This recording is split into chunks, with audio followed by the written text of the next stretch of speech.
Dito sa Papa Dudu Stories, ikaw ay hindi nag-iisa.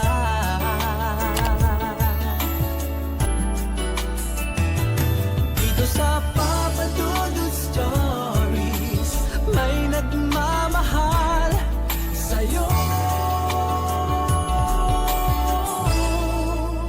Papa Dudu Stories, Papa Dudu Papa Dudu. Sa lahat po ng mga nakatutok ngayon, huwag pong kalimutan mag-like, mag-share at mag-subscribe. Maraming salamat po sa inyong lahat.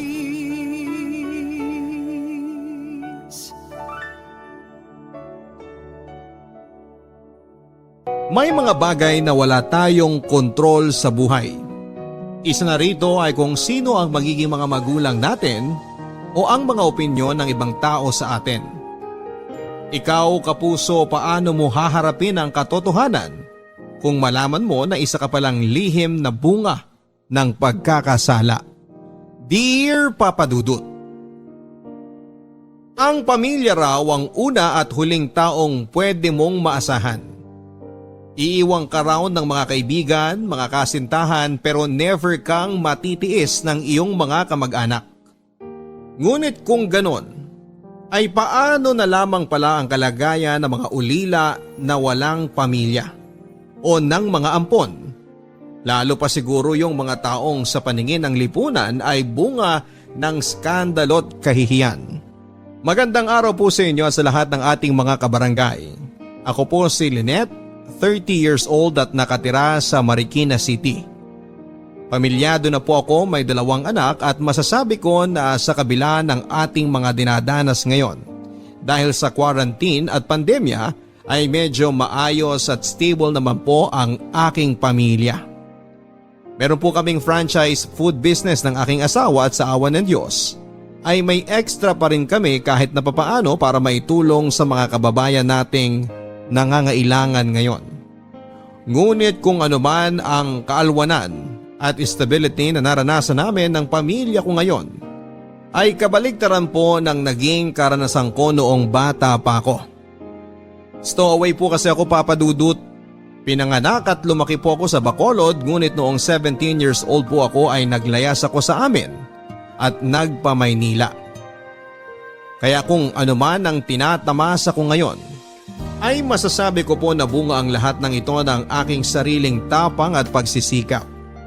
Kahit na lumaki po ako with a silver spoon at nanggaling sa isang mayaman at maimpluwensya na pamilya. Bastarda po kasi ako, Papa Dudut, at hindi lang po basta-bastang bastarda. Anak po ako ng tatay ko sa katulong nila ng pamilya niya.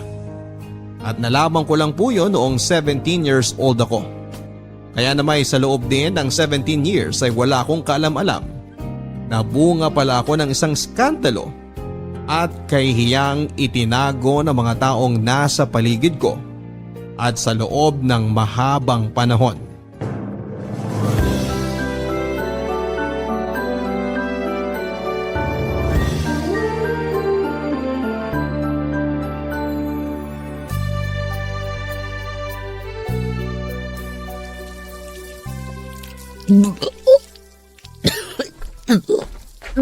Napapadalas yata ang suka mo tuwing umaga.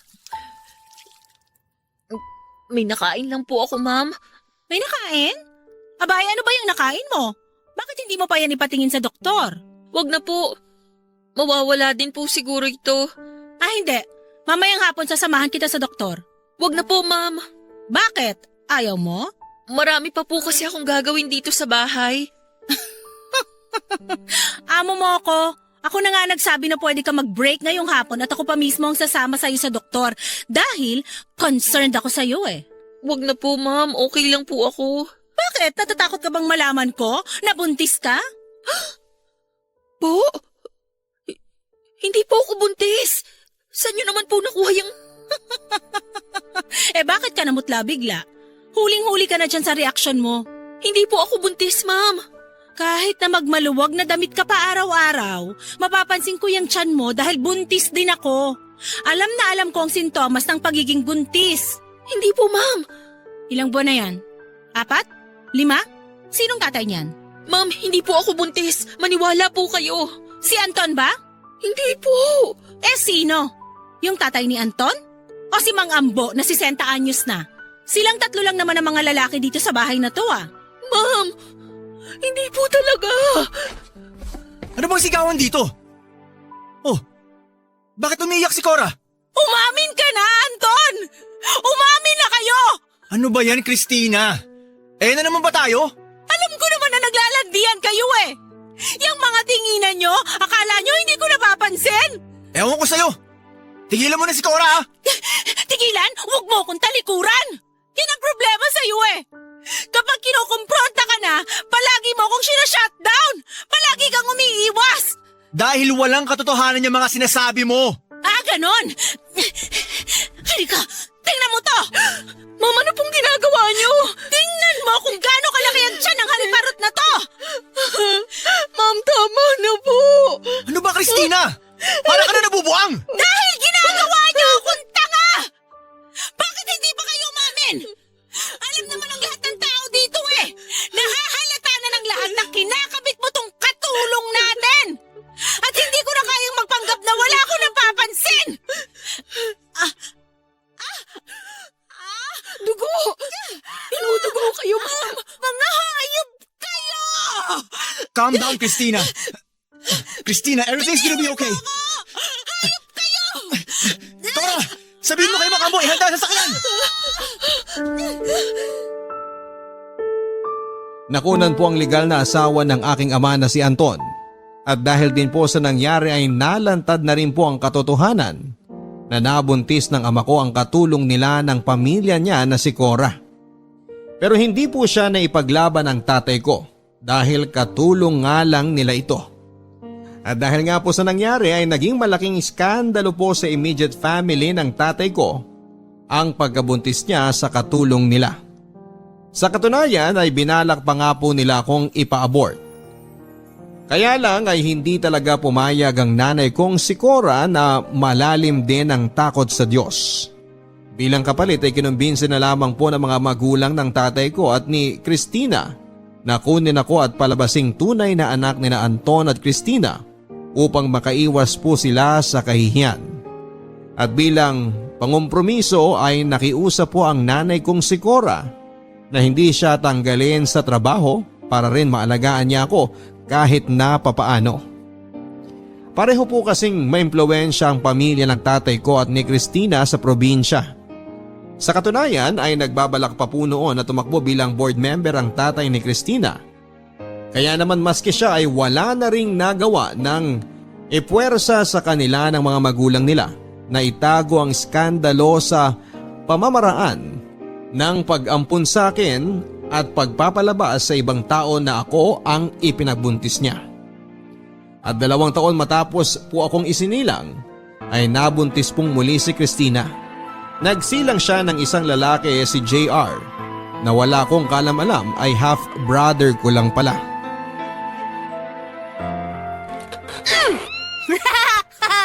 Ayan! Di mukha kang mami! Anong ginagawa mo kay Miming? Bitiwan mo nga siya! Ano ba ang problema mo? Bakit mo sinasaktan yung pusa ko? Naglalaro lang naman kami! Naglalaro? Minasking tape mo yung pusa! Ang OA mo naman! Hindi laruan yan! Kung sa'yo ko kaya gawin yan, di gawin mo! Matatanggal naman yan Bakit akala mo hindi masakit yan pag tinanggal? Eto, sige! Subukan natin sa'yo! Aray! Mami! Mami!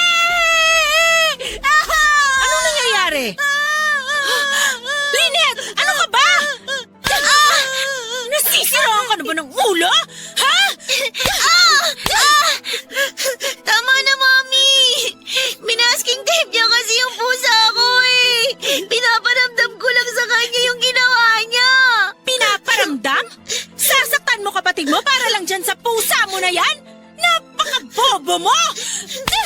Tama na po, Mami! Sorry po! Sorry po! Ma'am! Bakit yung sinasaktan si Lynette? Tingnan mo itong ginawa ni Lynette kay JR. Namumula ang kilay.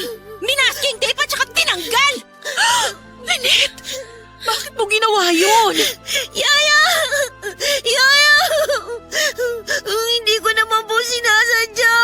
Minasking tape niya kasi si Miming eh. Habang tumatanda yung batang yan, sumasama ang ugali. Bukas na bukas, itapon mo yung pusa na yan, Cora. Wag! Anong wag?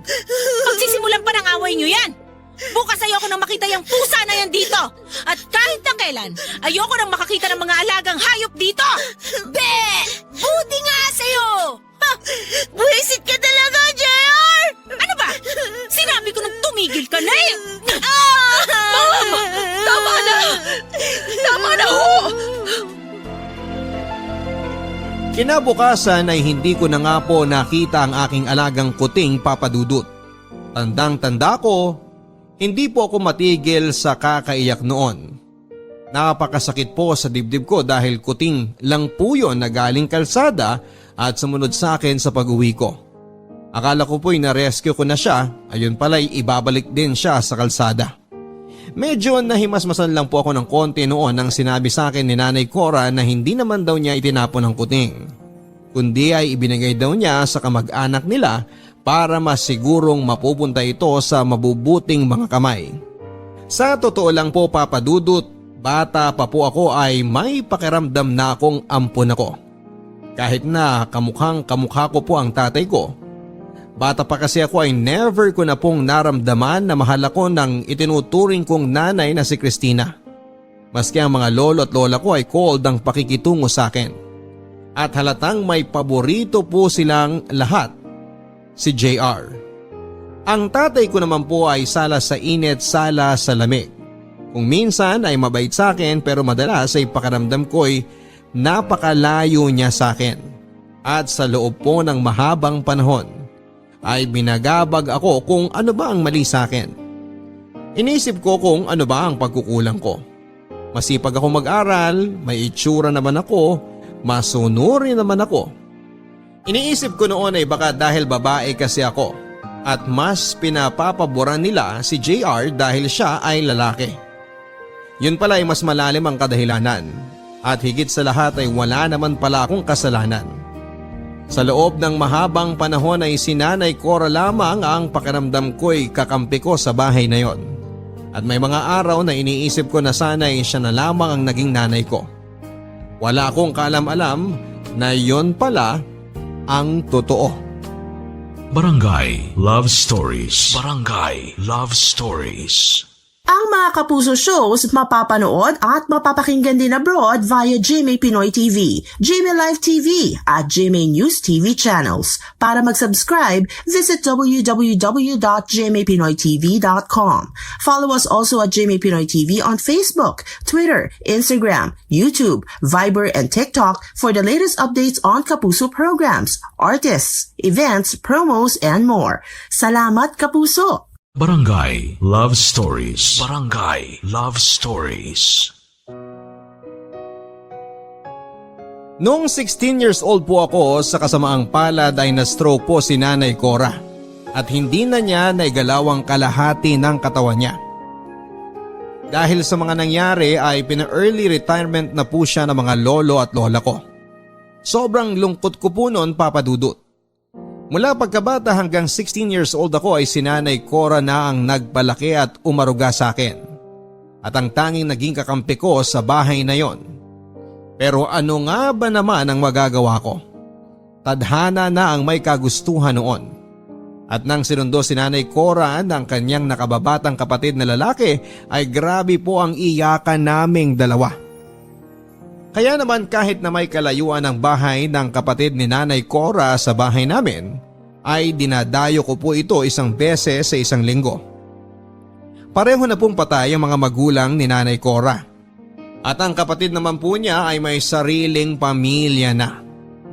Mabuti na nga lang din po at mababait din ang kapatid at pamilya nito at marunong tumanaw ng utang na loob. Kaya buong puso din nilang kinupkop si Nanay Cora. Si Nanay Cora kasi ang naging breadwinner sa pamilya nila at siya rin ang nagpatapos sa pag-aaral ng kapatid niya. Ngunit wala pong isang taon ay nagkaroon ng komplikasyon si Nanay Cora at naging labas-pasok na sa ospital. Naging magastos po ang pagpapagamot niya at halos lahat ng naipon niya ay nalimas lang din. At sa mga panahon na na-ospital si Nanay Cora ay malimit ding pumupunta ako at ako paminsan ang nagbabantay. Lingid sa kaalaman ng mga magulang ko. At sa pagbabantay ko nga po kay Nanay Cora noong lumala na ang kalagayan niya, ay nang nalaman ko ang buong katotohanan sa pagkatao ko. Nanay Cora! May sorpresa po ako sa inyo. Ano yun? Taran! Ito po, dinala ko kayo ng grapes. Naku, maraming salamat. Paborito ko yan eh. Sige po, subuan ko po kayo. Nahugasan ko na naman po ito. Sige, dyan mo na lang muna. Busog pa rin ako eh. Nanay Cora, yung tanghalian niyo daw po kanina halos hindi niyo nagalaw. Sige na po, pilitin niyo na pong kumain para lumakas kayo. Pakiramdam ko na hindi na ako magtatagal. Nanay Cora, huwag naman po kayong magsalita ng ganyan. Ang bata niyo pa po, lalakas pa po kayo. Gagaling pa po kayo. Lakasan niyo lang po ang loob niyo. Ay, pagod na rin ako, Lynette. Nanay Cora, please, huwag naman po kayong magsalita ng ganyan. Huwag niyo naman po akong iwan. Lynette, napakasaya ko na lumaki ka ng maayos ang buhay. Na sa kabila ng maalwan na buhay na tinatamasa mo, nananatiling mabuti ang puso mo. Nanatili pong mabuti ang puso ko dahil sa inyo.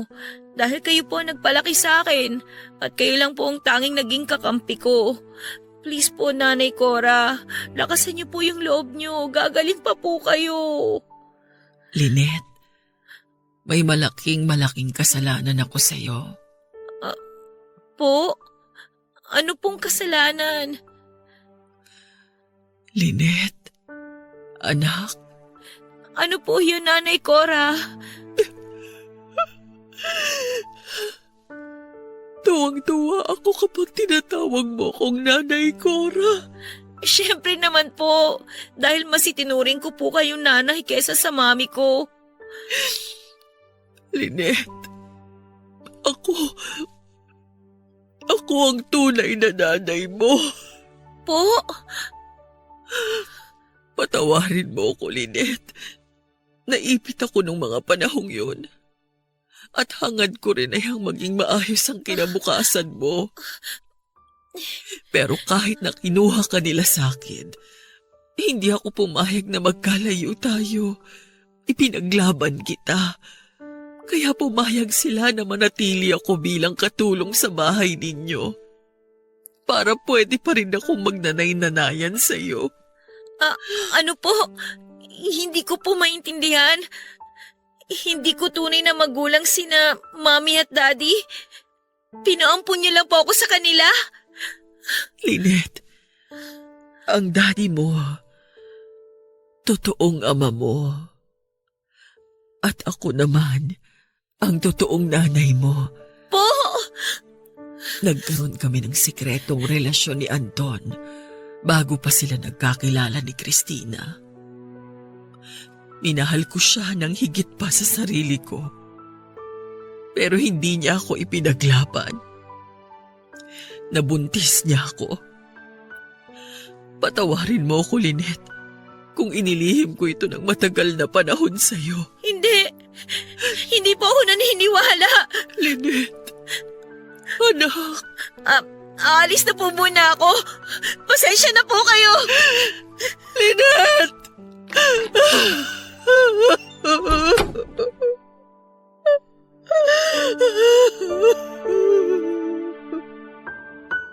Para po akong binuhusan ng malamig na tubig sa mga narinig kong ipinagtapat sa akin ni Nanay Cora Papadudut.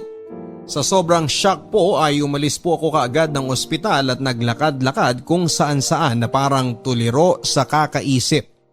Nakakahiyamang pong aminin pero ang naging instinct ko po ay mahiya. Mahiya na anak ako ng isang katulong. Hiya na bastarda pala ako.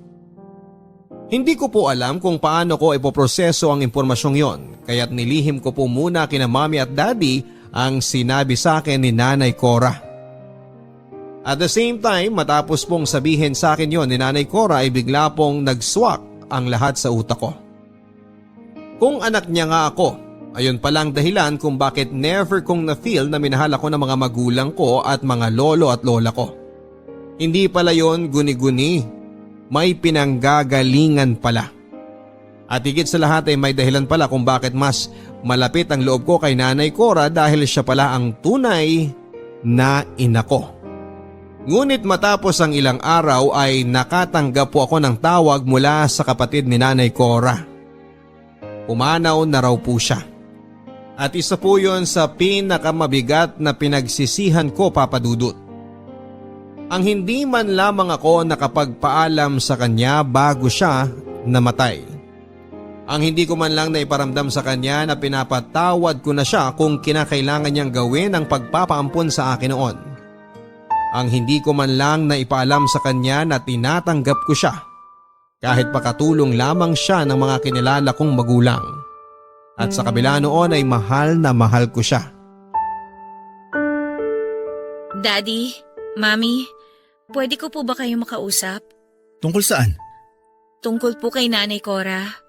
Anong tungkol sa kanya? Daddy, namatay na po si Nanay Cora. Ano? Ganun ba? Magpapadala na lang tayo ng abuloy sa mga kamag-anak niya. Bago siya namatay, may sinabi siya sa akin. Anong sinabi niya sa'yo? Na anak niya raw ako. Ano ka ba? Nagpapapaniwala ka doon? Totoo ba, Daddy? Hindi! Paano ka naman niya magiging anak? Dahil naanakan niyo raw siya. Ano? Lynette, naririnig mo ba kung gaano ka-imposible ang sinasabi mo? Oo nga naman, Lynette. Ano ka ba naman? Sa tingin mo ba papato lang daddy mo sa isang katulong lang? At mas una niyo raw siyang minahal kesa kay Mommy. Nahibang na ata sa sakit yung babae na yan bago mamatay. At pinilit niyo raw siya na ipaampun ako sa inyo dahil nakunan si Mommy sa anak ninyo. At magiging isang malaking kahihiyan kung malalaman ng mga tao na nakabuntis kayo ng katulong, lalo na't nasa gobyerno si... Tumahimik ka! Bakit kayo apektado? Dahil totoo! Christina, ano ba? Lynette, kung ano man yung sinabi sa'yo ni Cora, walang katotohanan. Oo! Totoo ang lahat ng sinabi ng parasito na yon. Inakit niya ang tatay mo dahil nangangarap siyang yumaman. Akala niya ganun lang kadali yon? Hangal siya kung naniwala siyang pakakasalan ng isang dugyot na kagaya niya ng tatay mo. Christina, tama na! At totoong bastarda ka. Anak ka ng katulong. Kaya sige, ipagkalat mo sa lahat yan. Babalik din yan sa'yo. Lahat ng tao pagchichismisan ka, pagtatawanan ka. Dahil anak ka na nga sa labas, ang nanay mo pa, katulong. Sampid ka lang dito. Ang sasama ninyo! Ang sasama na ugali ninyo! Lynette! Christina, ano ka ba? Bakit mo ginawa yun? Huwag akong sisihin mo. Yung kabit mo ang sisihin mo. Patay na nga't lahat, humabol pa sa panggugulo sa pamilya natin? Sana dinala na lang niya ang sikreto niyang yan sa kamatayan niya. Pero misyon niya yata talaga na wasakin ang mga buhay natin. Sinabi na tumahimik ka eh! Ano? Sasampalin mo ko? Sige, subukan mo. Baliwala naman yan sa sakit ng damdamin na patuloy na binibigay mo sa akin. Kinausap po ako ng daddy ko ng personal pagkatapos ko silang kumprontahin ni Mami tungkol sa tunay kong pagkatao. Pagkatapos niya pong mag-sorry ay nakiusap lang po siya sa akin na huwag ko na lang daw ipagsabi sa ibang tao ang nalaman ko. Para daw sa ikakatahimik ng lahat ay ibaong ko na lang daw po kung ano man ang nalaman ko tungkol kay Nanay Cora. At mas makakabuti din daw po yun sa akin kesa malaman pa ng mga tao na bastarda ko. Look at the bright side na lang daw po. At mabuti nga daw po na kahit na ganoon ang nangyari ay kinilala pa rin ako bilang tunay na anak ng mami ko at ng mga lolo at lola ko. Aaminin ko, Papa Dudut, na natukso na po akong itago na nga lang din po ang katotohanan. Natakot kasi akong husgahan at kutsain ng ibang tao. Pero hindi ko po kaya na magpanggap bilang isang tao na hindi naman ako. Sapat nang ako na lang ang niloloko nila. At hindi tama na pati sarili ko ay lolokohin ko rin. At dahil alam ko po na kahit na anong gawin ko ay never akong magiging sapat at never akong matatanggap ni na mami at ng mga lolo at lola ko. Kahit na ano pang maging achievement ko sa buhay dahil sa paningin nila, isa akong malaking pagkakamali at kahihiyan. Ay minabuti ko po na maglayas na lang. Binenta ko po ang aking cellphone at iba pang mga gamit ko. At ang perang nakuha ko ay ipinambili ko ng tiket ng barko papunta ng Maynila. At ang natira ay ginawa kong puhunan para makapagsimula ng bagong buhay sa edad na 17 years old. Barangay Love Stories. Barangay Love Stories. Ang mga Kapuso shows mapapanood at mapapakinggan din abroad via GMA Pinoy TV, GMA Live TV at GMA News TV channels. Para mag-subscribe, visit www.gmapinoytv.com. Follow us at GMA Pinoy TV on Facebook, Twitter, Instagram, YouTube, Viber, and TikTok for the latest updates on Kapuso programs, artists, events, promos, and more. Salamat, Kapuso! Barangay Love Stories. Barangay Love Stories. Wala po ko halos kaalam-alam sa Maynila pagdating ko dito. 2 beses pa lang po akong nakakapunta ng Maynila at sa parehong okasyon ay kasama ko ang aking pamilya para magbakasyon. Nagstay muna ako sa isang mumurahing hotel ng 2 araw at ang una ko pong ginawa ay naghanap ng bed space. Sinuwerte naman po akong makahanap din kaagad ng murang dormitory para sa mga babae. At ang sumunod ko pong ginawa ay ang maghanap ng trabaho. Sa awa naman po ng Diyos ay mababait din ang aking mga nakasama sa dorm. Karamihan ay mga estudyante. At nirefer nila ako sa isang internet cafe kung saan ay natanggap po ako bilang all-around na katiwala. Matapos ng ilang buwan ay nag-18th birthday na po ako. At tinarget ko na pong mag-apply sa call center dahil alam kong malaki ang sasahurin ko doon. Pala ko po kasi ang ituloy ang aking kolehiyo at mag-working student. At dahil magaling naman po ako sa English ay agad din po ako nakapasok. Nang mga panahon na yun ay wala pong nakakaalam ng totoo kong pagkatao. Liban sa mga papeles na kailangan ko pa rin lagyan ng totoo kong impormasyon. Kapag nagkikwentuhan kami ng mga kaibigan ko ay sinasabi ko na lang na patay ng pareho ang mga magulang ko at solong anak lamang ako para wala ng tanong-tanong. At kahit na mabigat pa rin sa loob ko, kahit na papaano ang magsinungaling sa mga ganong bagay, pakiramdam ko po ay for the first time in my life ay malaya na ako at hawak ko ang aking sariling buhay. Ngunit isang araw ay nagulat na lamang po ako nang sinabihan akong may bisita raw na naghahanap sa akin sa dorm. Ang tatay ko. Sigurado kang kape lang ang order mo? Busog pa ho ako. Bakit ba kayo nandito? Lynette, ang tagal kitang ipinahanap. Bakit? Hindi ba obvious na naglayas ako at ayoko na sa bahay na yon?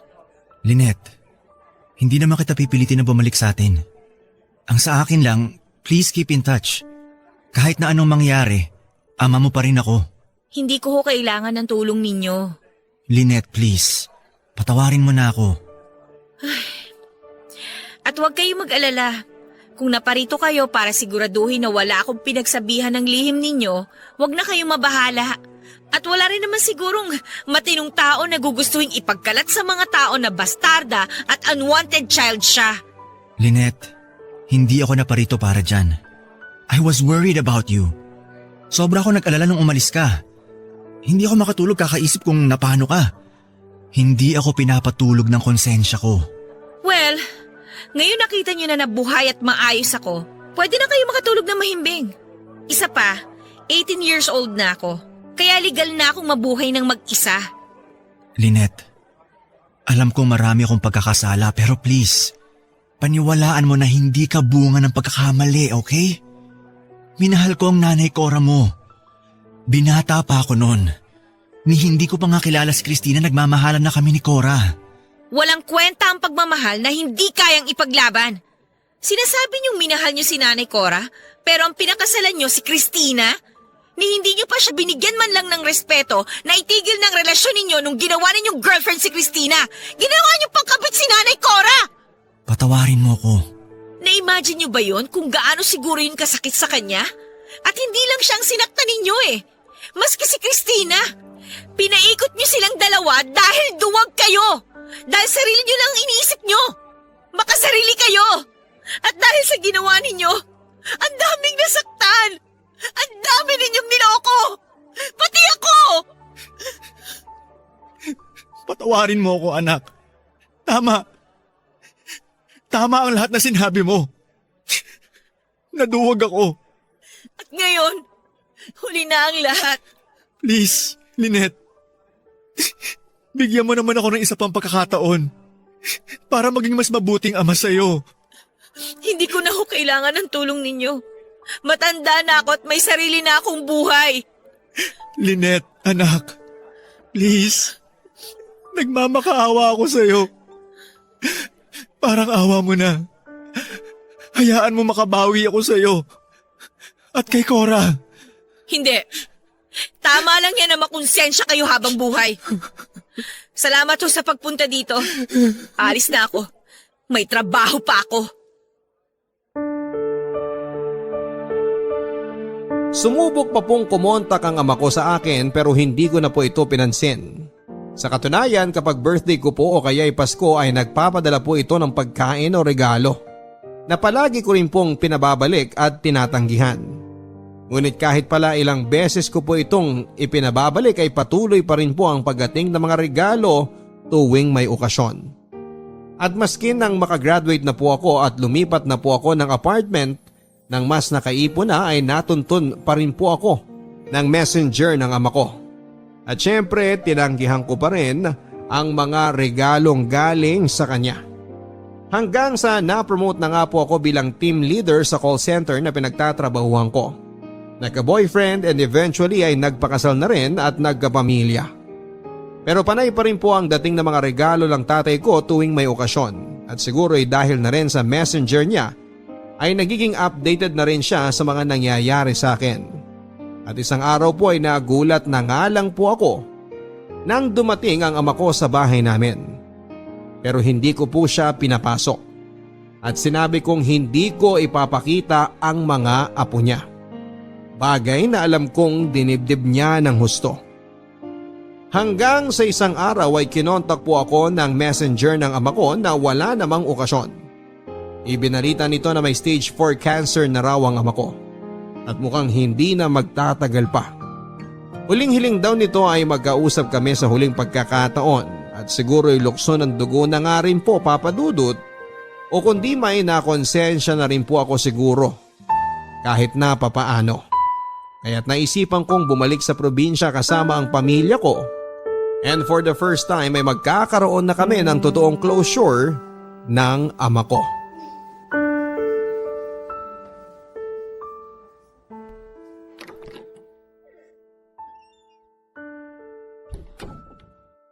Lynette, anak.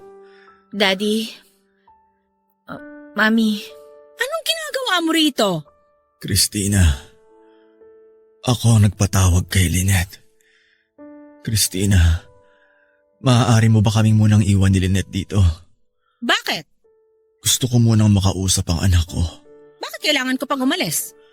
Dahil alam kong hindi kami makakapag-usap ng maayos ni Lynette kung nandito ka. Daddy, hindi naman niya kailangang umalis. Lynette, gusto kong tayong mag-ama lang ang mag-usap. Sige na, alis na ako.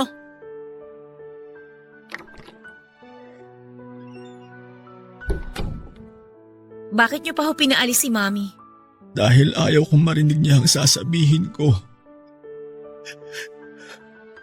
Lynette, patawarin mo na ako. Huwag niyo na po masyadong i-stress ang sarili niyo. Lynette, ang dami kong pagkakamali na nagawa sa buhay. At ayoko mamatay nang hindi ko itinatama yon. Sa'yo, sa nanay Cora mo. Huwag niyo na pong alalahanin yun. Sigurado akong matagal na kayo napatawad ni Nanay Cora bago pa man ninyo hingi ng kapatawaran niya. Patawarin ninyo ko, Lynette. Patawarin niyo ko ng nanay Cora mo. Naging mahina ako. Hindi ko kayo ipinaglaban. Nagpadala ako sa takot sa mga magulang at sa sasabihin ng ibang tao. Naging makasarili ako. Nauunawaan ko na po kung kinakailangan ninyong gawin yun noon at pinapatawad ko na rin po kayo.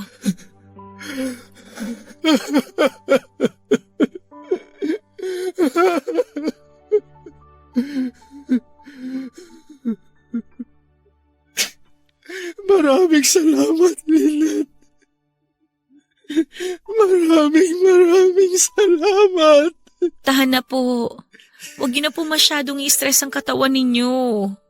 Lynette, bayaan mo ako na itama ko ang lahat, okay? Para sa pamilya mo, sa mga apo ko,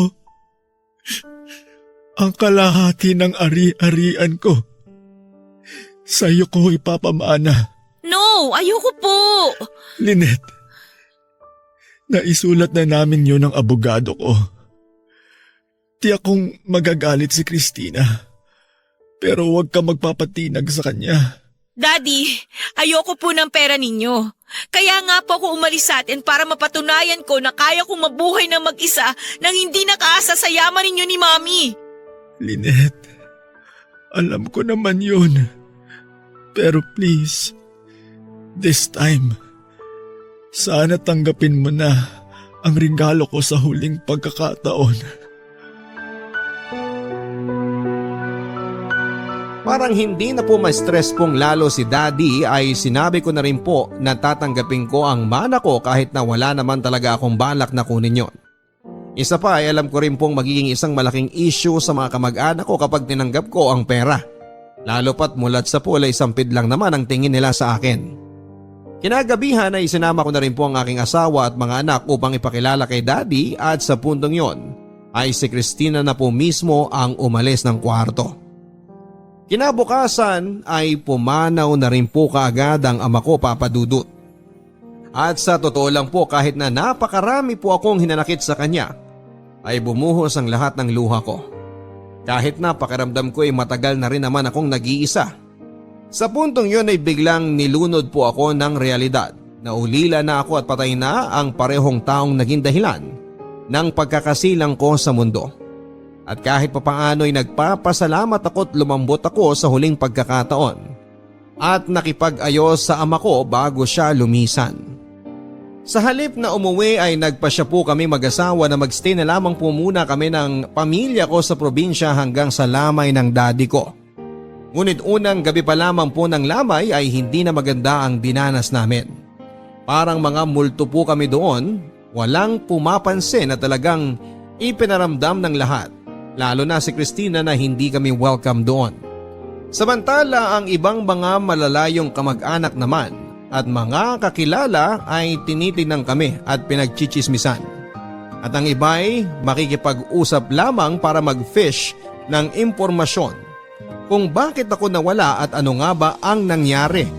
At sa puntong yun ay narealize ko po na kumalat na yata ang chismis sa aming lugar tungkol sa tunay kong pagkatao. At dahil sa mga naging karanasan sa unang gabi ng lamay, ay minabuti ko na lamang po namin ang pamilya ko na magstay na lamang sa hotel at huwag nang pumunta sa lamay at ang puntahan na lang ay ang mismong libing ng aking ama. Sa katunayan nga po ay nagpasya na rin po ako na huwag nang isama ang pamilya ko sa libing dahil alam kong mas marami ng tao doon. At baka dumating na rin ang half-brother kong si JR na alam kong kasing lalalang ng ugali ni Christina. At nang pumunta po ako sa libing ay hindi nga po ako nagkamali ng inaakala. Oh, andito ka pa pala. Magpapaalam lang ho ako kay Daddy. Wow! Buti naman at naisipan mong dumaan. Hindi ba nakakaistorbo sa paglalamierda ng pamilya mo yung pagpunta nyo dito? Ano? Hindi kami naglalamierda. At saka teka, bakit bigla yata ang big deal ang pagpunta ko dito ngayon? Nung nasa lamay ako, parang multo ang pakikitungo ninyo sa amin ng pamilya ko Anong gusto mo? Magpa-party kami na bumalik ka? Ang problema sa'yo mula noon hanggang ngayon, gusto mo nasa iyo ang atensyon. Excuse me? Kaya nga ako umalis di ba? At saka bakit parang ang lakas yata ng loob ninyo ngayon na mag-eskandalo? Bakit? Natanggap niyo na ba na alam na ng buong barangay na anak ako ni Daddy kay Nanay Cora? Walang hiya ka? Hoy! Kung bumalik ka lang dito para manggulo, pwede ba umalis ka na lang? Lumalabas yung ugaling katulong mo eh. Huwag mo madamay-damay dito ang Nanay Cora ko, ha? Yang ugali mo, mga ugali ninyo, masahol pa sa hayop! Ang sabihin mo, kaya ka bumalik dito para mag-abang at magbakasakali kung may makukuha kang mana kay Anton. Excuse me! Huwag niyo ako itulad sa inyo na sa pera at kapangyarihan umiikot ang buhay! Kaya hindi ka taka-taka kay Nanay Cora na in love si Daddy eh. Dahil sa bahay na yon, si Nanay Cora lang ang totoong tao! At lahat kayo, mga hunyango! Tumigil ka na sa kakadada mo! Huwag mong saktan ang anak ko. Wala ka talagang modong babae ka? Hindi mo na binigyan ng kahihiyan ng burol ni Anton? Kayo ang nagsimula! Tinatapos ko lang! Halika! Sumama ka sa akin! Ilalabas na kita ng bahay! Wala kang kwenta! Hindi ka na babagi dito! Sampis ka lang! Dahil ako mismo ang aalis! Palabasin mo! Sige! Magsama-sama kayong mabulok sa pera at kayabangan ninyo! Sa puntong yon ay nawala na po talaga ako ng pagtitimpe at pinatulang ko na ang pangaalipusta ni Christina at ni JR. Malakas po ang loob ko dahil alam kong wala naman ang pamilya ko doon. At lahat ng mga tao sa libing ay matagal nang walang amor at pagpapahalaga sa akin. Kumbaga ipapahiya ko man ang sarili ko. I have nothing to lose sa mga taong yon. Kaya tinodo ko na lang po at nilabas ko na ang lahat ng aking naipong galit at hinanakit sa angka ng tatay ko. Talagang binurn ko na po ang bridge sa side ng tatay ko ng mga araw na yon. Pero matapos lamang po ng ilang linggo ay kinontak naman po ako ng abogado ng tatay ko para daw pag-usapan namin ang last will nito at ang mamanahin ko. Sinabi ko po na hindi po ako interesado sa mana, pero nangulit pa rin po ito ng nangulit hanggang sa blinako na nga lang po ang number. Pero isang araw ay nagulat na lamang po ako na ang pinakasusok lamang kong 2 tao ay kumontak sa pinto ng bahay namin, Papa Dudut.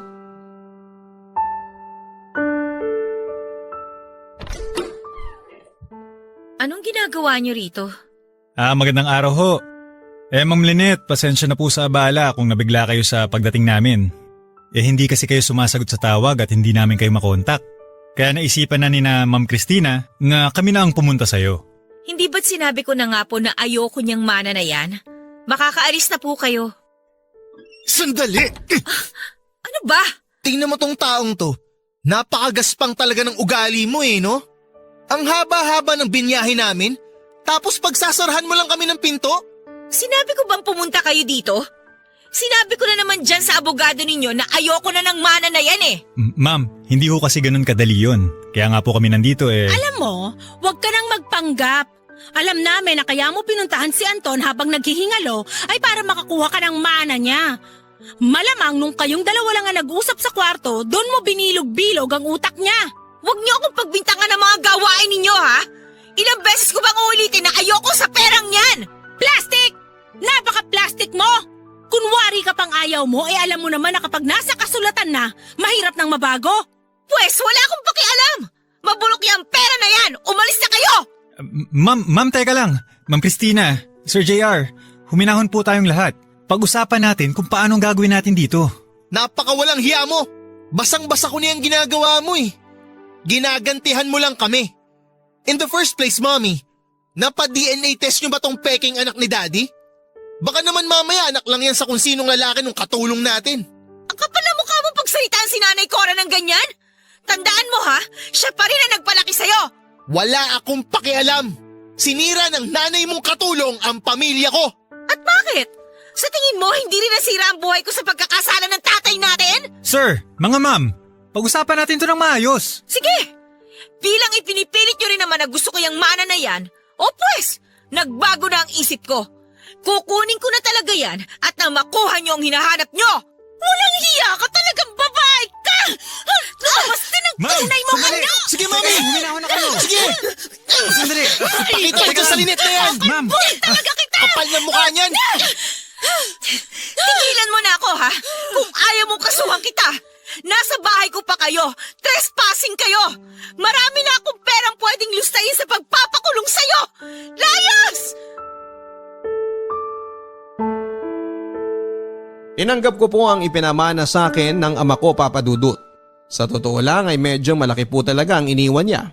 Kaya siguro'y galit na galit din talaga sa akin ang asawa niyang si Christina at ang half-brother ko na si JR. Dahil baka iniisip nila na hindi ko deserve ang pamanahan dahil anak lang ako sa labas. Gayunpaman ay hindi ko po ginamit yon para sa sarili ko ang perang nakuha ko. Pinaghati ko po ito at ibinigay ko ang kalahati sa mga naiwang kamag-anak ni Nanay Cora. At ang kalahati naman po ay itinabi ko sa bangko at sa stock market para sa kinabukasan ng anak ko. Hindi ko na rin po sinabi sa asawa ko at mga anak ko ang totoong halaga ng ipinamana sa akin ng ama ko. Ayaw ko rin po kasi na makampante sila sa buhay. Lalo na ang mga anak ko. At ang gusto kong maranasan din nila ang maging masipag at masinop sa pera. At kung ano man yung nakatabing pera para sa kanila ay pang backup at pang emergency na lamang.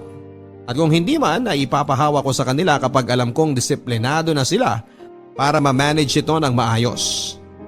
Hindi ko na rin po muli pang nakita sina Christina at JR at ang iba pang mga kamag-anak ko.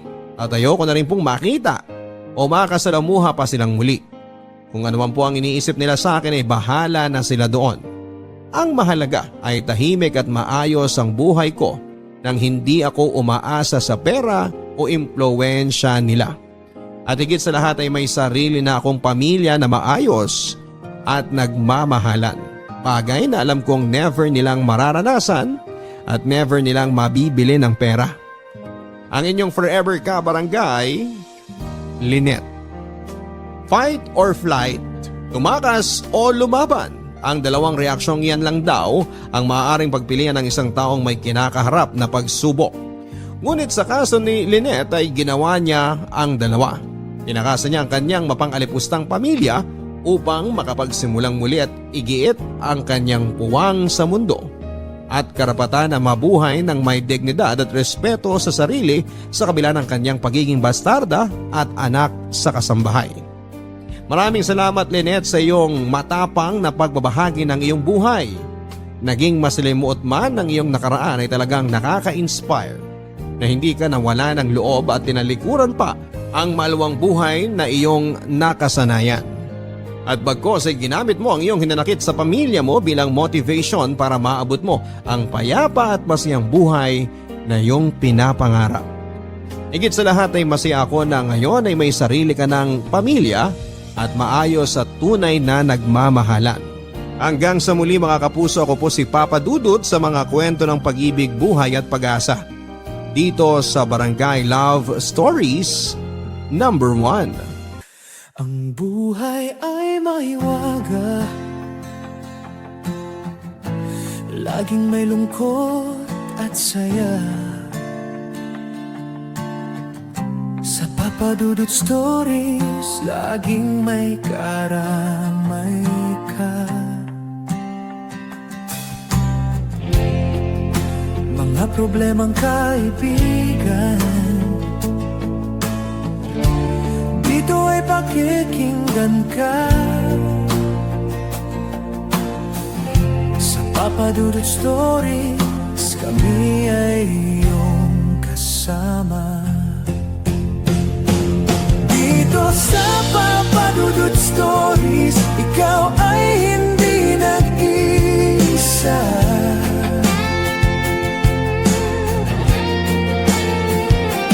Dito sa Papa Dudut Stories, may nagmamahal sa'yo.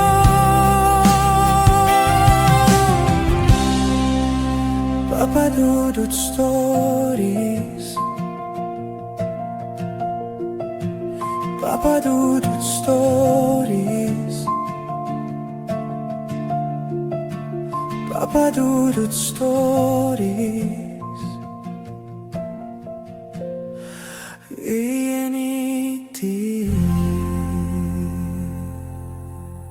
Dito sa Papa Dudut Stories, ikaw ay hindi nag-iisa.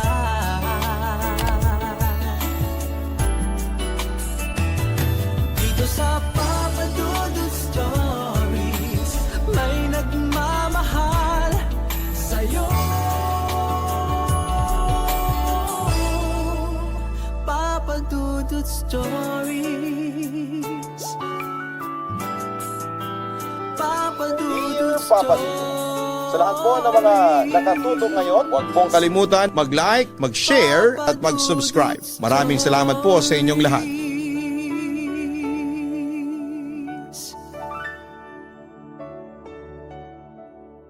Sa laban ng buhay, hindi sapat ang husay at determinasyon.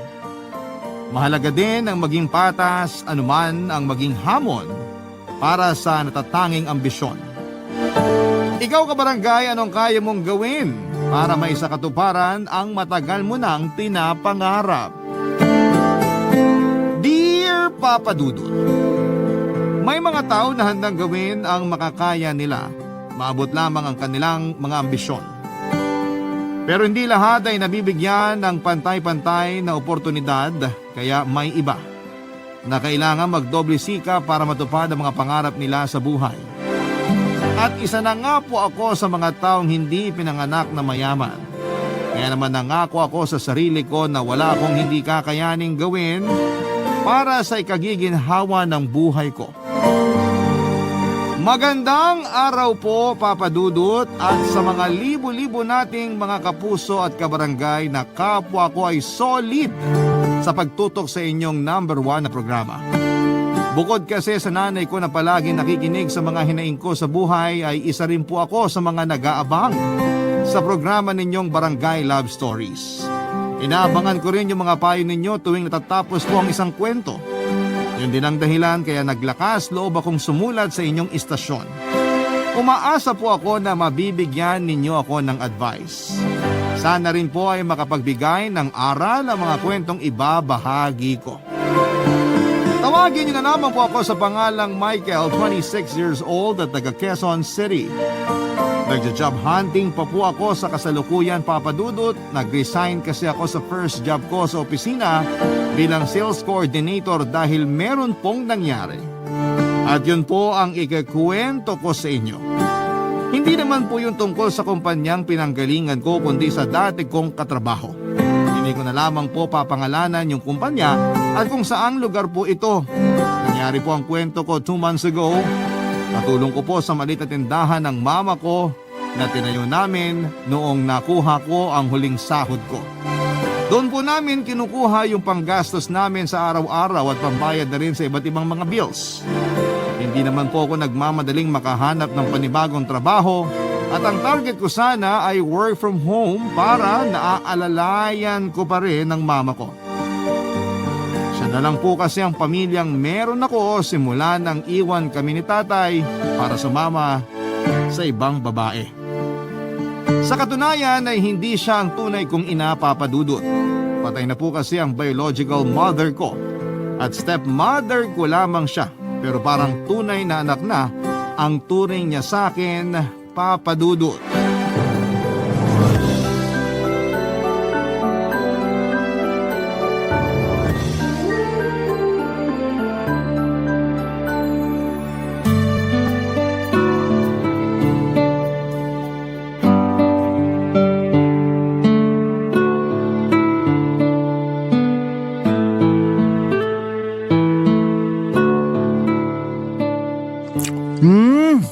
Sarap naman itong ulam. Nak, kain ka lang ha. Opo, ma. Dami ko nga po nakain eh. Gusto ko kasi mabusog ka. Unang araw mo ngayon sa trabaho kaya dapat may lakas ka. Hindi ka dapat lalamya-lamya para di ka pagalitan doon. Ma naman, parang bigla po tuloy ako natakot. At saan ka naman natatakot? Doon po sa sinabi nyo. Paano kung pagalitan nga ako kasi lalamya-lamya ako sa trabaho? Kaya nga, kumain ka. Kung hindi ka gutom, mabilis ka makakapag-isip. Magiging listo ka, hindi ka mapapagalitan. Tsaka, kabago-bago mo pa lang, pagagalitan ka na. Sobrang sama naman ang ugali nila nun. Di naman po yun may iwasan kapag nagtrabaho ka na sa opisina. Kahit baguhan ka pa lang, mabilis ka na dapat pumick up para di ka magkaroon ng image na mabagal at tatanga-tanga. Uy, sobra naman sa tatanga-tanga. Siyempre tuturuan ka pa lang naman doon. Wala namang sanggol na kakapanganak pa lang tapos marunong na agad maglakad. Kaya nga po pagsisikapan kong matuto ng mabilis. Kung kailangan ko mag-overtime para pag-aralan yung mga ginagawa ng mga kasamahan ko, gagawin ko. Gusto ko pong maregular, ma. Para magkaroon na rin tayo ng benepisyong pabigas nila kada buwan. Talaga? May pabigas sila? Opo, kalahating kaban po kada regular na empleyado. Nabasa ko sa kontrata na pinirmahan ko at sinabi rin naman ng HR nung interview. Kaya nga natuwa ako kasi malaking tulong din po yun sa atin, Ma. Sa bagay, sa mahal ba naman ang bigas ngayon sa palengke, malaking tulong na talaga yung pabigas na yan sa opisina nyo. Kaya galingan mo, nak. Ipakita mo sa kanila na kayang-kaya mong sumabay kahit baguhan ka pa lang. Salamat, Ma. Pero kabado pa rin po ako eh. Oh, bakit ka naman kinakabahan? Kasi baka pumalpak ako. Kung papalpa ka man, siguraduhin mong makakabawi ka sa susunod. Huwag mo lang susukuan yung ginagawa mo. Magbubunga rin yan ng matamis sa dulo. Salamat sa mga payo mo, Ma. Walang anuman, nak. Hayaan mong pagaanin kong loob mo pag kinakabahan ka at pag pinagdududahan mo yung sarili mo. Hindi ko po kasi mapigilan kasi di rin naman ako matalino. Sakto lang. Ano bang pinagsasasabi mo? Nagsasabi lang naman po ako ng totoo. Wala po akong mga special awards nung nag-aaral ako, di ba? Di katulad ng mga kaklase ko na talagang proud na proud yung parents na kasama nilang umakyat sa stage habang sinasabitan sila ng medalya. Proud din naman ako sa'yo kahit wala kang special awards at hindi ako umakyat sa stage para magsabit ng medalya sa'yo, Michael. Talaga, Ma? Oo naman! Para sa akin, sapat na yung nakapagtapos ka sa pag-aaral mo kasi doon pa lang, natupad mo na yung pangako mo sa akin na gagraduate ka. Tsaka, huwag mo nga masyadong maliitin yung sarili mo. Matalino ka. May mga mas matalino lang sa'yo pero di naman ibig sabihin nun eh mahina na ang ulo mo. Iba pa rin naman yung diskarte kapag nagtatrabaho ka na. Naintindihan mo? Opo, Ma. Salamat po ulit. Kasi lagi kayong nandyan para payuhan ako. Di ko alam yung gagawin ko kung wala kayo. Ikaw talaga, binola mo pa ako. Basta nak, hanggat kasama mo ko, lagi kong ipaparamdam sa'yo na may nanay ka pa. Huwag po kayong mag-alala, Ma. Gagalingan ko talaga doon. Sisikapin kong maregular. Malay nyo, tumaas na posisyon ko pag tumagal na ako. Kapag nangyari yun, hindi nyo na kailangan pang magtrabaho sa initan para sa panggastos natin araw-araw. Salamat na kasi naiisip mo ko. Pero ayos lang naman ako eh. Kaya ko pa naman magbanat ng buto. Intindihin mo yung trabaho mo. Magtulungan tayo para matupad yung mga pangarap mo para sa pamilya natin. Malaki po ang respeto at pagmamahal ko kay Mama Papa Dudut. Lagi niya kasing sinasabi na kahit na hindi ako nanggaling sa sinapupunan niya, galing naman ako sa puso niya. Nagkakilala sila ng papa ko noong 8 taong gulang ako. Nang mga panahong yon ay mahigit 1 taon nang patay ang tunay kong nanay. Napansin ko na kaagad noon sa kanya na malapit siya sa mga batang katulad ko. Kaya naman nung tumira na siya sa amin ay nabawasan ang pangungulila ko sa namayapa kong ina. Maganda po si Mama, makinis ang balat niya, maputi at mas batang tingnan kesa sa edad niya. Kahit na umabot na siya sa edad niyang 50, ay hindi pa rin masyadong nagbago ang itsura niya. Pero noong lagi na siyang babad sa init habang nagtitinda ng street foods, ay medyo nangitim at ngumaspang na ang kanyang balat. Ang pagtitinda ni Mama ang bumuhay sa aming dalawa noong iniwan kami ng tatay ko pagkalipas ng 2 taon na magkakasama kami sa isang bubong. Para sa akin ay napaka walang kwenta niyang lalaki dahil nagawa pa niyang ipagpalit kami sa ibang pamilya. Hindi ko alam kung ano ang dahilan niya pero siguro kahit na ano pang mangyari ay hindi ko makakalimutan ang ginawa niya. Hindi lang siya nakontento at naging mas mapaghanap pa nung hindi siya mabigyan ni Mama ng anak. Matapos kasing magpa-check up noon, nalaman namin na baog pala si Mama. Simula noon ay iginapang na ni Mama ang pag-aaral ko hanggang makapagtapos ako ng kolehiyo sa kursong Business Administration. Hindi naman po ako matalino, kumbaga average student lamang. Pero may mataas akong pangarap. At yung pinakauna sa lahat ay ang mabigyan na maginhawang buhay ang nanay ko. Pero sa buhay na puno ng kompetisyon, hindi sapat ang diploma para makahanap ng matinong trabaho na may mataas na sweldo. Kaya nga masaya na ako noong natanggap ako sa isang kumpanya at nagsimulang magtrabaho. Pero dahil ordinaryong empleyado lang ako, naghangad po ako na umangat sa posisyon ko. Pero na-realize ko na hindi rin pala ganon kadaling makaakyat sa corporate ladder, lalo na kung wala ka pang napapatunayan. Malaking bagay din pala pag may pagkasipsip ka sa mga boss para mag-level up ka naman. At doon na nga po ako nakahanap ng oportunidad noong maging malapit kami sa isa't isa ng bisor kong si Madam Betty, o mas kilala sa tawag na Madam Papa Dudut.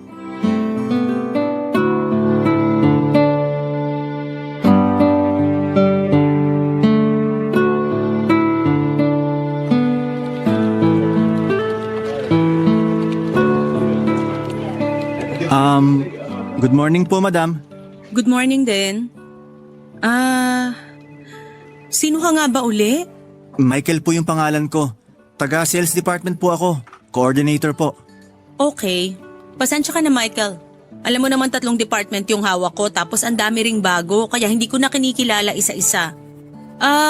Pero pamilyar yung mukha mo sa akin. Nagkita na tayo sa mga meeting, tama? Tama po. Pero ako po yung laging nasa likod.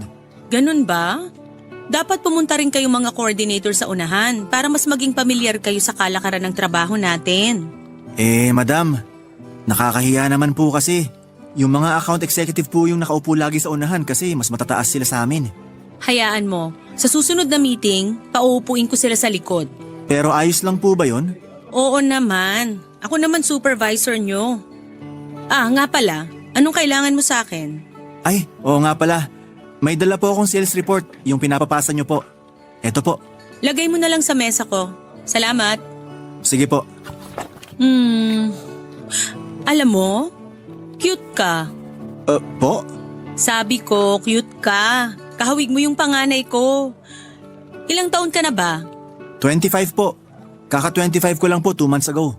Mas matanda lang yung bunso ko ng 1 buwan, pero mukha kang mas mature tingnan. Tapos, matangkad ka pa.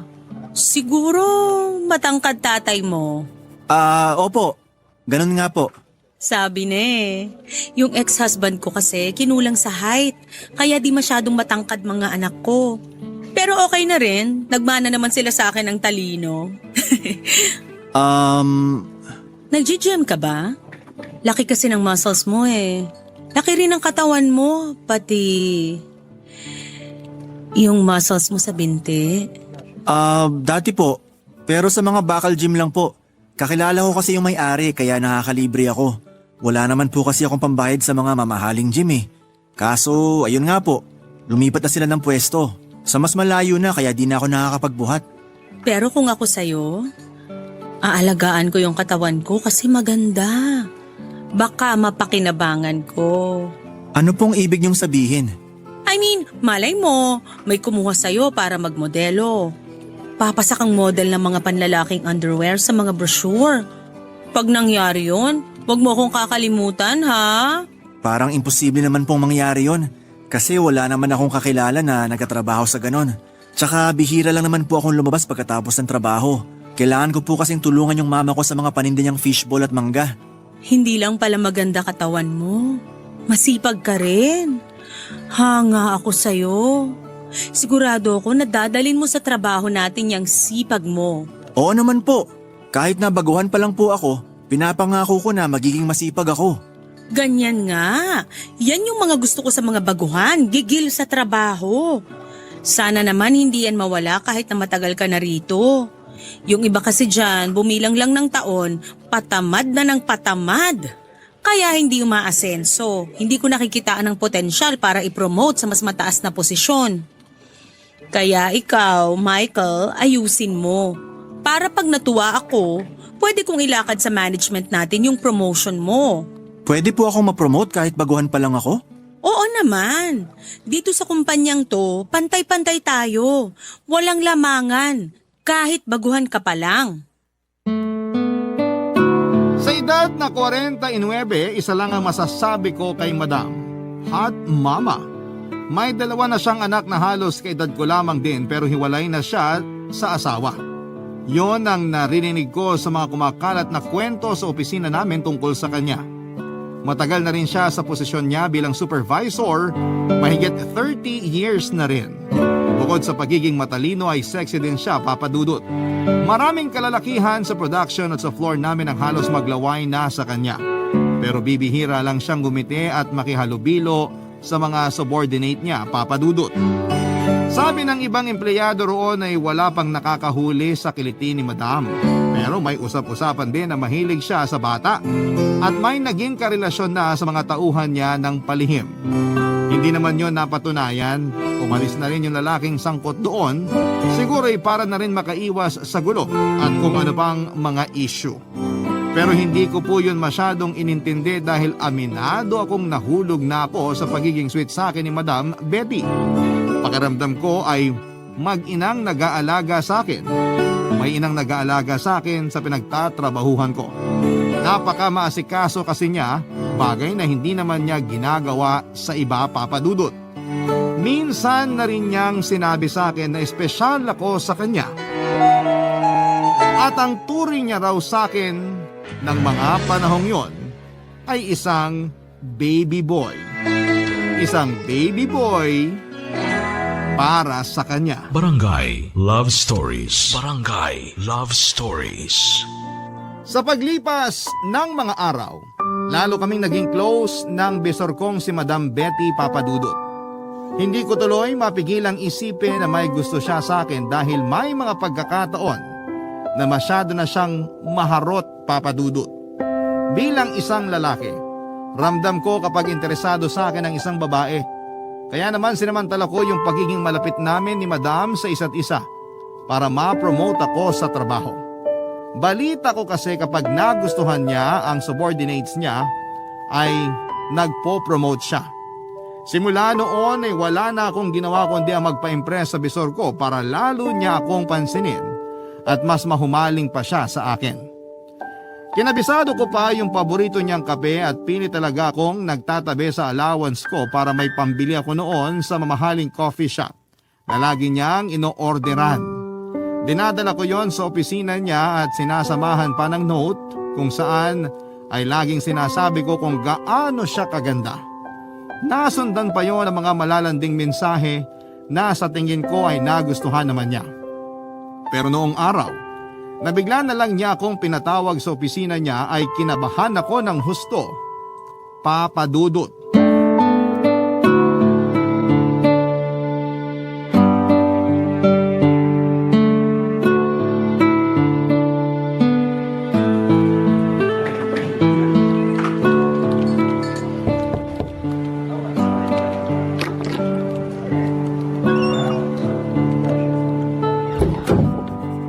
Maupo ka muna, Michael.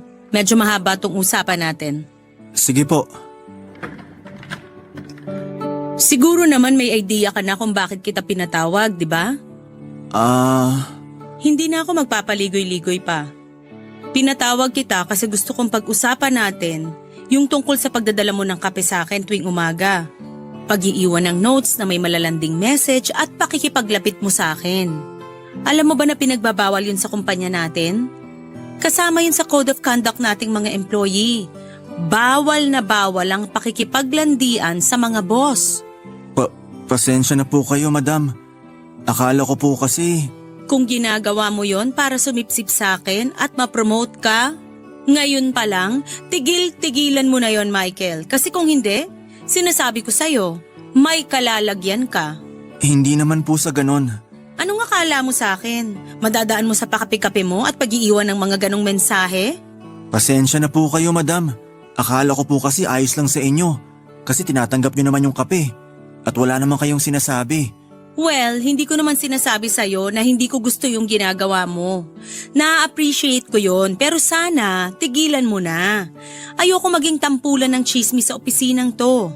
May reputasyon akong pinanghahawakan. Ano na lang iisipin sa akin ng mga katrabaho mo kung makikita nilang pinapaboran kita? Hindi ko po naisip yung tungkol sa bagay na yon. Sorry po. Okay lang. Pero kung hindi mo yung ginagawa para lang sa promotion, ano pang dahilan mo? Po? Ano pang dahilan mo, Kako? Nababaitan po kasi ako sa inyo, Madam. Kaya kahit papano gusto ko po kayong pasayahin. Pero titigilan ko na po yun kung magiging dahilan pa yun ng pagkasira ng reputasyon nyo. Pasensya na po ulit. Tinatanggap ko naman yung apology mo. Huwag kang mag-alala. Wala akong planong mag-report sa HR. Ay, salamat po, madam. Ang totoo, natutuwa ako sa'yo kasi ikaw pa lang yung nagsabing nababaitan ka sa akin. Marami kasi sa mga under ko na mahigpit at stricta yung tingin sa akin. Wala naman akong pakialam doon dahil trabaho ang pinunta ko rito at hindi para makipagkaibigan sa kanila. Pero ikaw, aaminin kong nakuha mo yung atensyon ko. Lalo na sa pagiging thoughtful mo. Kaya nga iniinom ko pa rin yung kaping bigay mo at tinatabi yung notes na kasama nun. Alam mo, may itsura ka. Type kita, pero masyado kang bata. Para na kitang anak. Malaki na po ako. Hindi na po ako bata. Talaga? Kung ganon, marunong ka na ring humalik? Wala pa kasi ako nagiging girlfriend kaya… Talaga? Ibig sabihin, virgin pa yung mga labi mo? Ganun na nga po. Tulad ng sinasabi ko, type kita. Pero hindi tayo pwedeng maglandian dito sa loob ng opisina. Kung gusto mo, mai-offer ako sa'yo. Ano po yun? Pumayag kang lumabas kasama ko. Mag-date tayo para mas makilala pa natin ang isa't isa. Wala pong kaso sa akin yun pero pwede po bang sa sweldo na lang? Wala kasi akong pang-date eh. Inaasahan ko na yan. Pero tingin ko, kulang pa rin yung sweldo mo pambayad sa kakainin natin dun sa restaurant na lagi kong pinupuntahan. Kaya hayaan mo na. Sagot ko na yon. Total ako naman yung nagyaya. Basta sumama ka na lang sa akin tapos magkwentuhan tayo.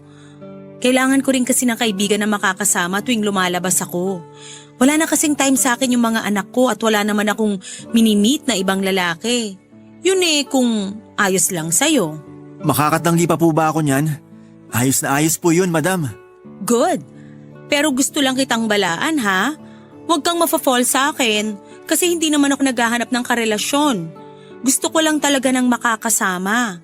Parang kaibigan, ganon. Pero huwag ka mag-alala kasi babayaran ko naman yung oras mo. Hindi ka malulugi sa akin. Grabe ang kabako ng panahon na yon, Papa Dudut. Akala ko kasi ay sisibakin na ako sa trabaho dahil sa mga pinaggagawa ko. Mabuti na lang at iba pala ang rason ng bisor ko nung pinatawag niya ako at lumabas ako noon ng opisina niya na may ngiti sa mga labi. Matapos ang naging alok niya sa akin. Pero syempre, sinekreto namin yon dahil ayaw niyang mapulaan ang mga higher boss namin. Baka raw kasi madamay pa ang posisyon niya sa trabaho, bagay na sinang-ayunan ko naman noon. Simula noon ay binawasan ko na ang pagiging malapit sa kanya tuwing nasa opisina para ipakita sa mga katrabaho namin doon na walang namamagitan sa aming dalawa. Tapos doon na nga po may nangyayaring milagro sa amin ni Madam sa labas ng opisina.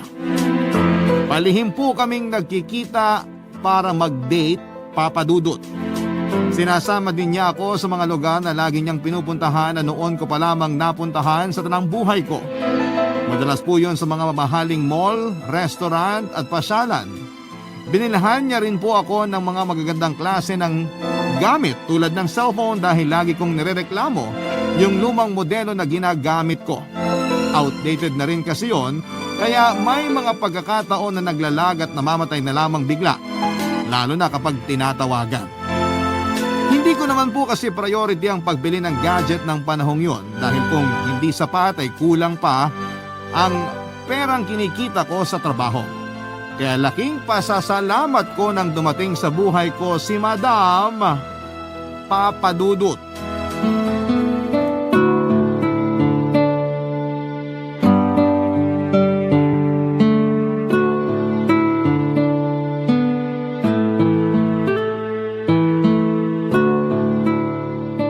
Ma, tingnan nyo! Binilhan ko po kayo ng bagong damit. Eto po, oh.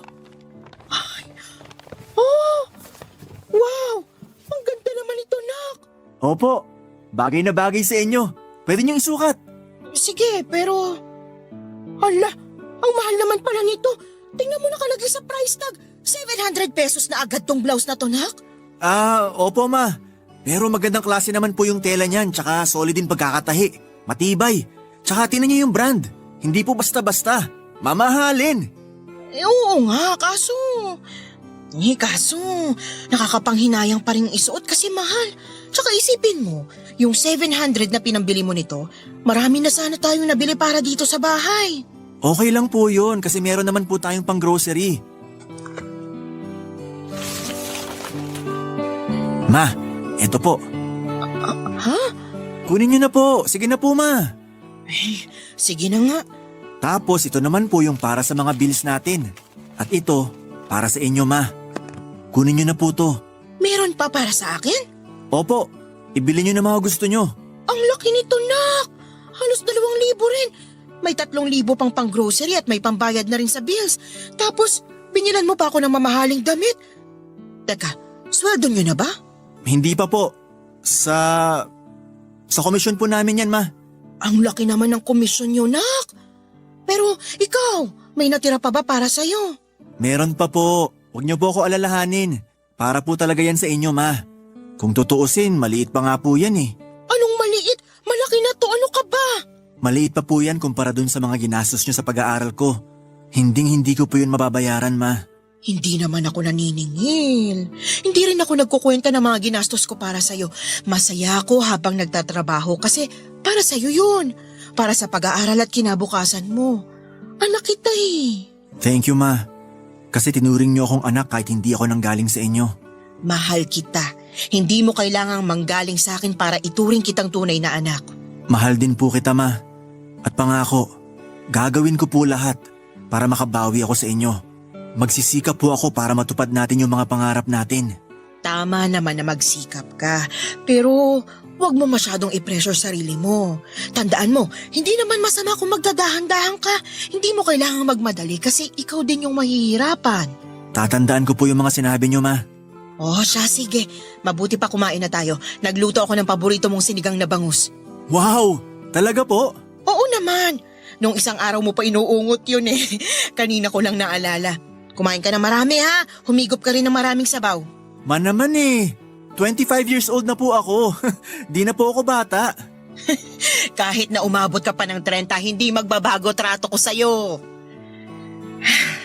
Pero sana umabot pa ako sa edad mong yon, nak. Aabot pa po kayo sa edad na yon. At maaabutan niyo pa rin po mga magiging apo niyo sa tuhod, ma. Grabe naman. Sobrang tanda ko na siguro nun pag nagkataon. Baka di na ako makalakad at nakaratay na lang sa higaan. Ang lawak po ng imahinasyon niyo, ma. Kumain na lang po tayo. Sige, baka gutom lang ito. Papa Dudut, yun po ang unang pagkakataon na binigyan ko si mama ng perang mas malaki sa lagi kong ibinibigay sa kanya tuwing sweldo. Kaya nga, sinabi ko na komisyon ko yon para hindi na siya mag-isip ng kung ano-ano. Totoo na hindi ako gumagawa ng masama para makuha ang perang yon. Hindi po ako nagnanakaw o nanlalamang ng kapwa. Pareho naman namin ginusto ni Madam ang kung anumang ginagawa namin, saka malaki na ako at alam ko na ang tama at mali. Pero aaminin kong bago lang ako sa hook-up culture, Papa Dudut. Kaya mas marami pa ring bagay na tinuro sa akin si Madam, lalong-lalo na pagdating sa pakikipagromansa. Tuluyan na pong nawala ang kainosentehan ko, Papa Dudut. Namulat po ako sa mga bagay na noong ko lamang nainkwentro sa tanang buhay ko. Masasabi ko po na masaya naman yung naging karanasan ko at mas nakadagdag siya sa pagkalalaki ko, lalo na kapag nasatisfied ko si Madam sa pakikipagromansa. Kaya lang habang tumatagal ay nakakaramdam po ako ng kakaiba. Yun bang unti-unti na akong nahuhulog sa kanya kahit na noong una ay nilinaw niyang no feelings attached daw yung relasyon naming dalawa. Pero paano po ba pigilan na huwag magkagusto sa babaeng alagang-alaga ka? Dati, wala naman akong pakialam kapag ilang araw niya akong hindi kinokontak o kaya kapag gusto lang niyang may mangyari sa amin, saka lang kami magkikita. Walang kaso at ayos lang sa akin yon. Hindi rin ako naging masyadong matanong sa personal niyang buhay dahil ang pagkakakilala ko sa kanya ay kayang-kaya niyang i-handle ang lahat. Mas ako pa nga yung madalas na nagkikwento sa kanya ng mga hinaing ko sa buhay, Papa Dudut. Kaya nung na-realize ko na yung feelings ko sa kanya ay hindi ko mapigilan na maapektuhan at hanap-hanapin siya, lalo na sa mga panahong pinaparamdam niya sa akin kung ano lang ba talaga ako sa buhay niya, ay nasasaktan ako, Papa Dudut. Mukhang in love na yata ako sa kanya ng mga panahong yon. Barangay Love Stories. Barangay Love Stories.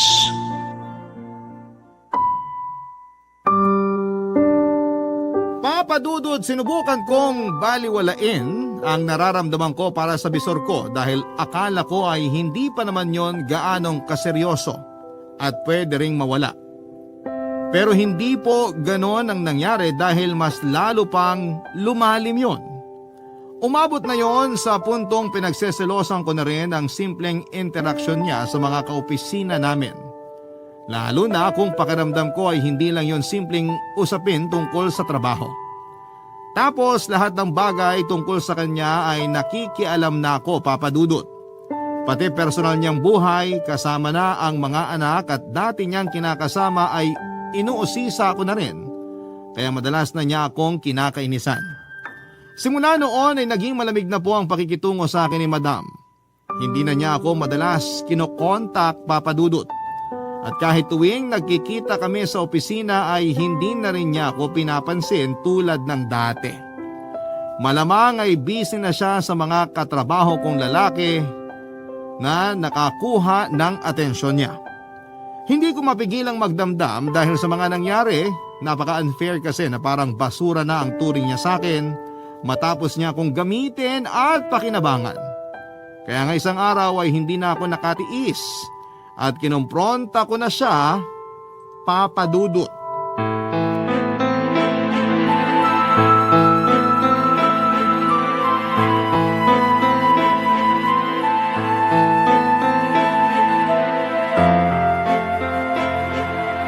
Anong sinabi mo? Sabi ko mahal kita. Anong mahal? Pwede ba? Huwag mo nga akong pinaglululoko? Hindi naman kita niloloko. Totoo yung sinabi ko. Mahal na kita, Betty. Wag mo akong tatawagin ng ganyan. Baka may makarinig sa'yo dito sa opisina at mag-isip pa ng kung ano-ano. Saka pwede ba? Kalimutan mo na nga yung nararamdaman mo sa akin. Alam mo namang hindi kita kayang mahalin. At bakit? Anong bakit? Hindi ko lang kasi maintindihan kung bakit hindi mo ko kayang mahalin eh. May nangyari na sa atin. Sinabi mo na mahal mo ko nung ginagawa natin yun. Tapos... Nadala lang ako, pero walang kahulugan yon. Masyado mo namang binigyan ng kulay lahat ng sinabi ko. Malamang nasarapan ako sa ginawa mo, kaya ayun, nakapagbitiw ako ng ganung salita. Sa kauna pa lang, may usapan na tayo na babayaran ko lang serbisyo mo, di ba? Hindi kasama dun yung magkagusto ka sa akin. Ay, yan na nga ba sinasabi ko eh. Kaya bigla ka nagkaroon ng paki sa personal kong buhay kasi may iba ka nang nararamdaman. Kaya mo ba ako iniiwasan? Kaya ka ba nanlalamig sa akin? Oo, kasi ayoko sa lahat yung nagtatanong tungkol sa personal kong buhay. Ayokong pag-usapan yung tungkol sa pamilya ko at lalo na sa mga anak ko. Kung ano lang yung sabihin ko, yun na yun. Natutuwa nga ako sa'yo nung una kasi di ka matanong. Tapos biglang-bigla ka nalang magiging pakialamero? Sino matutuwa doon? Sige nga. Mahal nga kasi kita. Hindi mo ko mahal. Baka akala mo lang yon. At kahit totoong mahal mo ko, wala na akong magagawa para doon. Pakontento ka na lang sa kung ano tayo. Huwag ka nang maghangad pa ng sobra. Baka naman kasi meron ka ng iba. Ano bang pakialam mo? Ayaw mo na sa akin kasi may iba ka na. Pinagpalit mo na ako. Binabalaan kita ha? Kapag nag-eskandalo ka sa opisina ko, may kalalagyan ka sa akin. Sorry po, madam. Sa susunod, alamin mo kung saan ka lang dapat lumugar. Ayoko sa lahat yung masyadong matanong, masyadong pakialamero at nagmamarunong. Okay ka naman nung una, kaya nga nagustuhan kita eh. Pero habang tumatagal, masyado ka ng pasikat. Ayoko ng pakiramdam na kinokontrol ako. May sarili akong pag-iisip. Hindi ako nagpapa-under sa kung kani-kaninong lalaki, Michael. Kaya kung ayaw mo sa gusto kong mangyari, mabuti pa, tigilan na natin to. Pero wag na wag mong ipagkakalat yung tungkol sa bagay na yon dahil mananagot ka sa akin. Nagkakaintindihan ba tayo? Opo, madam. Ayusin mo yung sarili mo. Baka mamaya kung ano pang isipin sa'yo ng mga katrabaho mo pag nakita kang ganyan. Sinisira mo yung umaga ko. Buiset! Opo, Pasensya na po. Sandali. Ano po yun? Basta yung usapan natin ha. Huwag kang magkakamali na magkwento kung kani-kanino kasi may kalalagyan ka. Alam mo kung anong posisyon ko rito kumpara naman sa'yo. Opo. Naiintindihan ko po. Hindi ko po ipagkakalat yung nangyari. Yan yung gusto ko sa'yo. Masunurin ka. Sana hindi ka magbago. Huwag kang kagaya dun sa mga senior mo na matatagal na sa kumpanya kaya suwail na't makakapalang muka. Sige na, umalis ka na. Para po akong binuhusan ng malamig na tubig matapos kong marinig ang mga sinabi sa akin ni Madam Papadudot. Tagos hanggang buto ang mga binitawan niyang salita kaya naman kahit nawala na ako sa opisina niya ay parang napapakinggan ko pa rin yon. Hindi po ako makapaniwala na sa loob ng maiksing sandali ay wala man lang ni katiting na pagmamahal na nabuo para sa akin ng bisor ko. Akala ko kasi ay nagkakagusto na rin siya sa akin noon matapos yung mga bagay na ginagawa namin. Pero mali pala ako ng akala lahat ng yon ay wala lang sa kanya. Pakiramdam ko ay ginamit niya lamang ako. Pero hindi ko naman po yun pwedeng isumbat sa kanya dahil pumayag naman ako. Tinanggap ko yung perang binayad niya at yung mga bagay na nabili niya para sa akin. Naging masaya naman ako. Hanggang sa nagkagusto ko sa kanya dahilan para maging komplikado na ang sitwasyon. Aaminin ko po na naging ganid ako sa kagustuhan kong mabilis na matupad ang mga pangarap ko. Akala ko ay kaya ko nang magdesisyon ng mabuti at tama para sa sarili ko pero noong ko lang napagtanto na nakakaawa pala ako. Hiyang-hiya po ako sa sarili ko at hindi ko po alam kung paano ako uusan. Naapektuhan na rin po noon ang performance ko sa trabaho kaya madalas na akong napapagalitan ng bisor ko at ng ibang mga boss na mas mataas pa sa kanya. Kita ko rin kung paano ako pagtawanan ng mga katrabaho ko. Bagay na mas ikinabigat pa ng loob ko, Papadudot. Kaya naman pagkalipas lang ng halos 9 na buwan ay nag-decide po akong umalis sa pinagtatrabahuhan ko.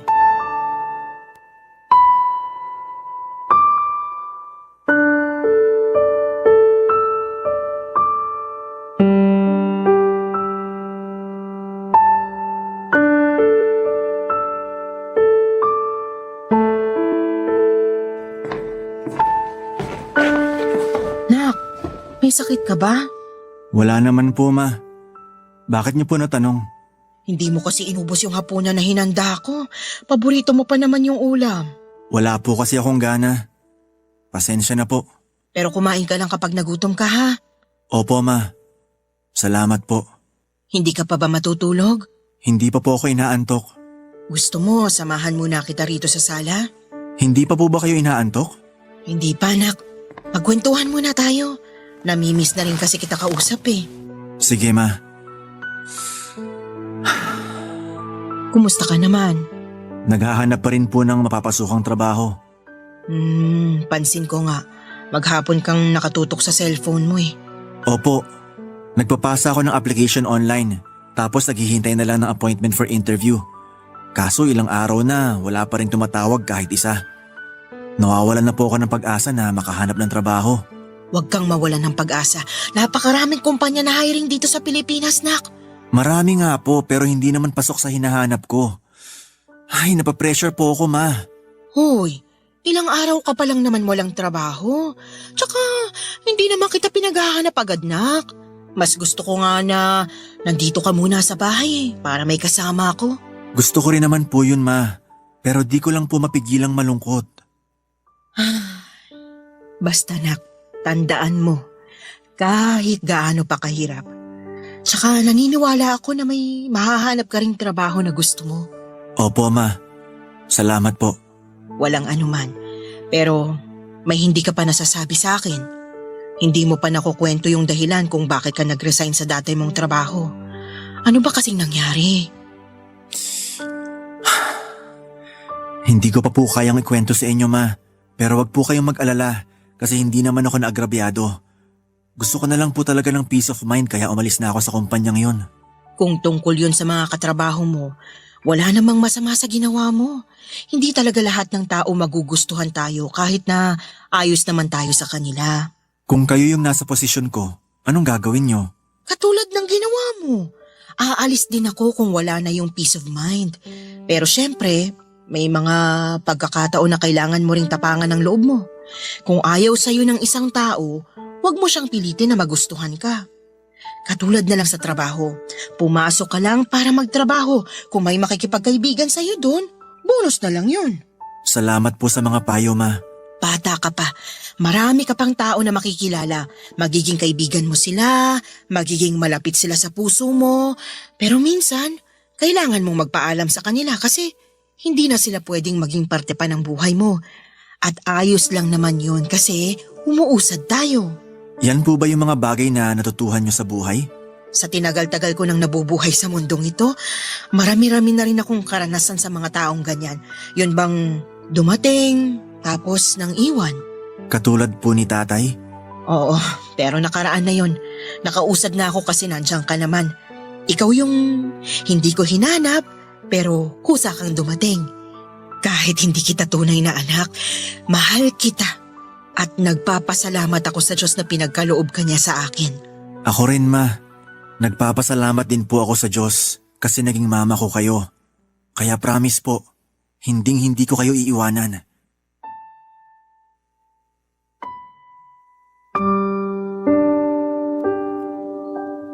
Papa Dudut, malaking bagay po na kasama ko ang mama ko sa bawat sandali ng buhay ko. Marami kasi siyang payo na tumatak sa isipan ko na nagagamit ko sa mga sitwasyon tulad ng pinagdaanan ko. Kahit na hindi ako perpektong anak at marami akong maling desisyon sa buhay, ay hindi pa rin ako pinabayaan ng Diyos na malugmok sa isang sitwasyon na magpapahirap sa akin ng sobra. Sa kasalukuyan ay masaya po akong tumutulong kay Mama sa munti naming tindahan, Papa Dudut. Masasabi ko rin na mas maluwag na yung buhay namin kesa dati at masaya na rin po ako dahil hindi na kailangan ni Mama na magtinda sa labas. Marami po ako na-realize sa buhay. Isa na doon yung kapag may mga bagay tayong gusto, pagsikapan nating makamit yon. Pero huwag tayong magmadali para maiwasan ang mga pagkakamali na maaari nating pagsisihan sa bandang huli. Hanggang dito na lamang po ang kwento ko, Papa Dudut. Maraming salamat po sakaling mapili po ninyong i-ere ang istorya ng buhay ko. Sana nga po ikinapulutan po ito ng aral at ng inspirasyon ng mga kabarangay natin. God bless and more power sa Barangay Love Stories. Ang inyong forever kapuso at kabarangay, Michael. Ang buhay ay maiwaga, laging may lungkot at saya. Sa Papa Dudut Stories, laging may karamay ka. Mga problemang kaibigan, dito ay pakikinggan ka.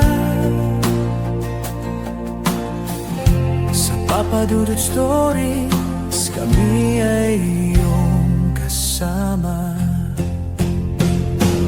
Dito sa Papa Dudut Stories, ikaw ay hindi nag-iisa.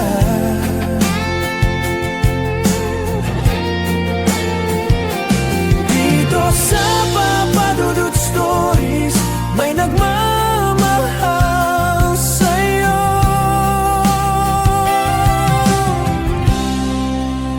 Papa Dudut Stories,